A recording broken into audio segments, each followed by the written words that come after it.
Meu nome é Sérgio Bife, tenho 58 anos e moro em Itaipuaçu, distrito de Maricá, Rio de Janeiro.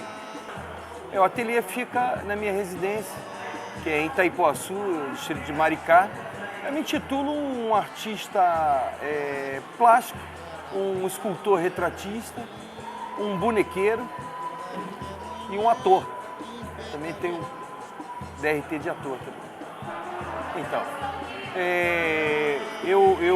eu comecei os primeiros movimentos com o boneco, com a arte, foi aos 13 anos, quando eu comecei a fazer escultura no giz da escola, aquele giz branco, né?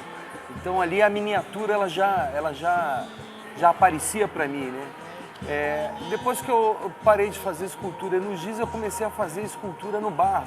E as primeiras brincadeiras com barro era tentar fazer alguma pessoa famosa, como Milton Nascimento, e depois eu mostrava para as pessoas e perguntando quem era, assim, né? Então, assim, são dois movimentos artísticos que se apresentaram no início, bem novo, com 13, 14 anos, e que é o que eu faço hoje. Então, assim, eu sempre cito isso como uma mensagem de que a natureza ela aponta, né, desde cedo, que a gente não presta atenção. Então, a partir daí, eu comecei a fazer artesanato em madeira. Foi minha grande escola, por muito tempo eu trabalhava com madeira, artesanato. Depois apareceu mais adiante um projeto da Prefeitura do Rio de Janeiro, fomentando novos grupos de teatro de bonecos para alimentar um projeto que era o projeto Teatro de Guignol, que eram casas em praças públicas do Rio de Janeiro, né, trazendo o teatro, o Guignol. Guignol, a história do Guignol é interessante, assim, era um dentista lá na França, em Lyon, que ele usava os bonecos, ele era dentista, ele usava os bonecos para entreter os pacientes dele. E os bonecos fizeram tanto sucesso que ele largou a odontologia e aí surgiu o teatro de Guignol, que eram esses bonecos. E a Prefeitura do Rio, ela trouxe essa ideia de casas em praça pública, meio que em referência ao teatro de Guignol na França, né? Então eu fiz parte de uma turma de formação onde durante um ano recebemos artistas de fora, como El Chon Chon, mestres daqui do Rio, como o Kobachek, vários outros, Magda Modeste, que era uma pesquisadora do teatro de bonecos. Então durante um ano nós tivemos aula de iluminação, sonoplastia, manipulação, confecção. E ali eu comecei a minha história com o teatro de bonecos, né? Montei em 2005 a minha companhia, que é a Companhia Títeres da Mageia. Títeres é um nome mais conhecido mundialmente porque ele tem uma diferença para boneco. Na verdade, todo boneco é um títere, mas nem todo títere é um boneco.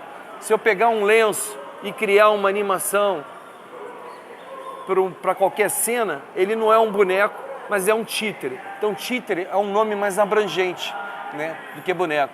Então, eu montei essa companhia, que é Títeres da Mageia. De início, eu comecei com o Bonecos de Luva, fiz uns 2, 3 espetáculos.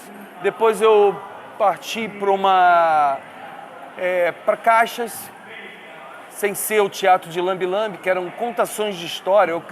Eu fazia do faqueiro um palco para bonecos.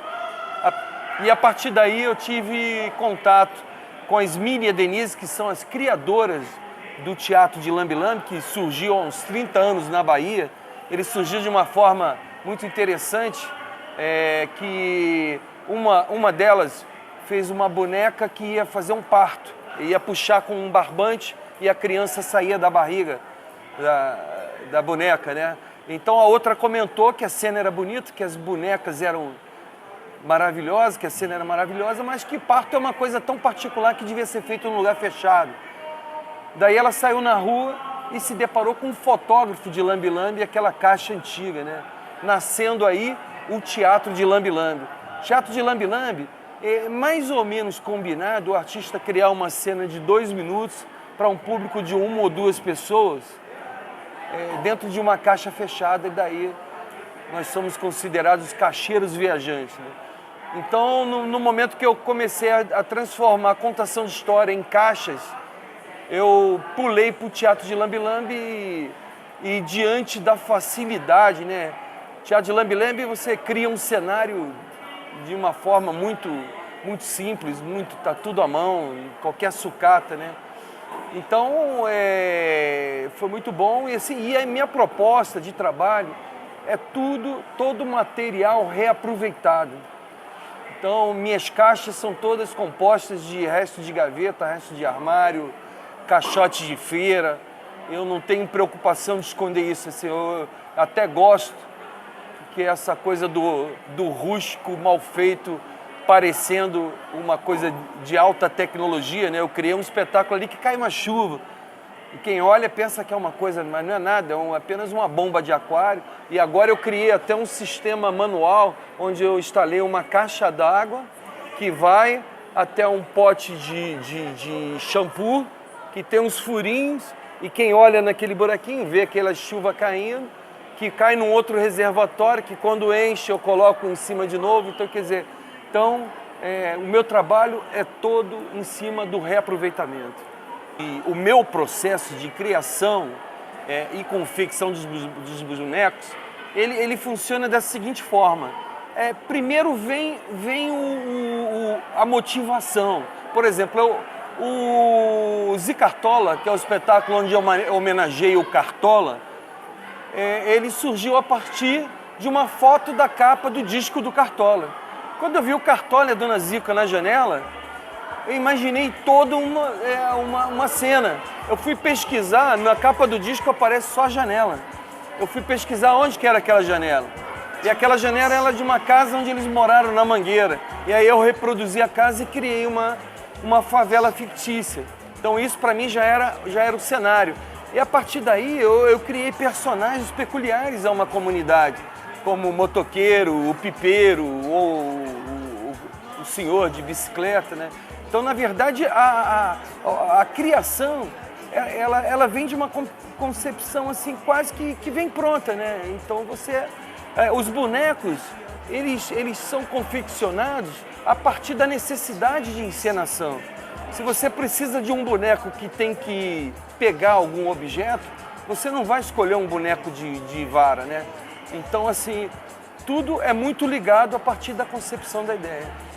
Samba na Caixinha foi um espetáculo que ele foi criado a partir de um interesse de um documentário que a Globo News fez do meu trabalho, que é Globo News Documentário Samba na Caixinha, é o título dele.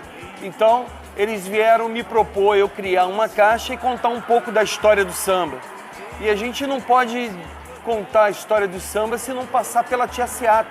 Tia Seata foi uma negra em 1900, que ela, cansada de ser perseguida na Bahia por fazer parte do candomblé, ela veio para o Rio de Janeiro e trouxe o samba de roda. Então ela era daquelas figuras assim que já chegavam montando um bloco de carnaval, né?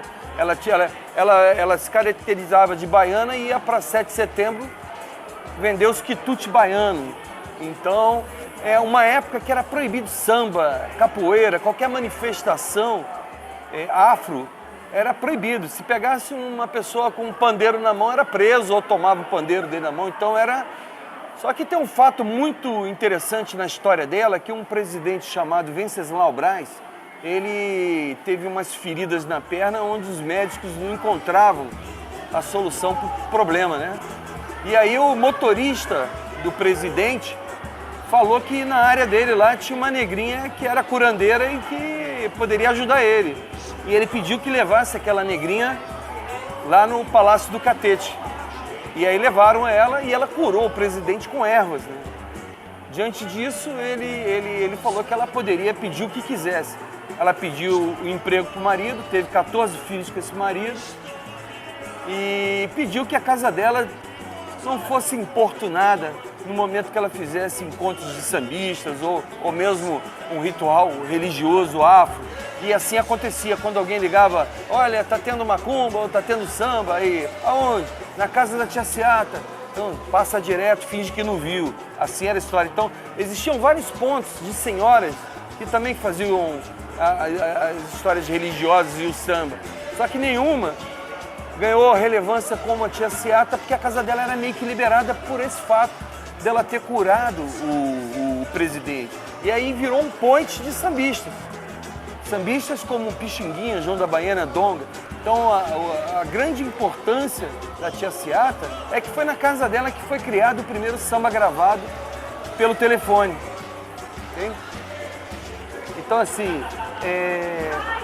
na verdade esse encontro com a arte é muito pessoal e é um encontro de alma. É o encontro de cada um, é a história de cada um, é o percurso de cada um. Cada um veio para alguma coisa, para sua missão, e cada um vai se encontrar com ela.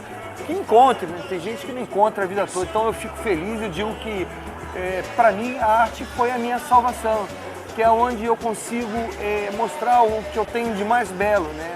Então assim, sou muito feliz, é meio dificultoso mesmo, quer dizer, a vida do artista não é fácil, porque é um altos e baixos, assim, é uma hora, né, quando a gente fala em sobrevivência, em contas, essa coisa, a gente tem que resistir mesmo, por isso que se fala em resistência, né?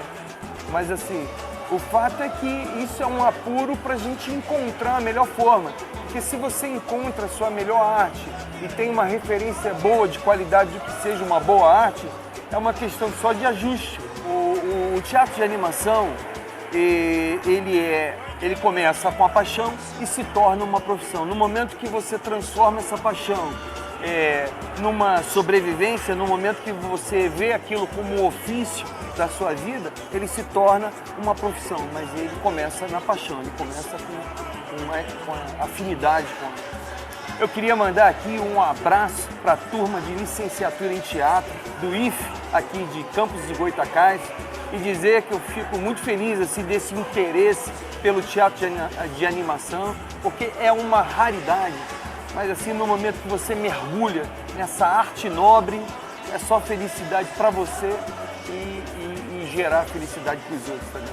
Eu queria mandar aqui um abraço para a professora Maria, que está nesse ofício, que está aí divulgando a arte da animação, né? Muito feliz e um grande abraço para a professora Maria. Obrigado, Sérgio.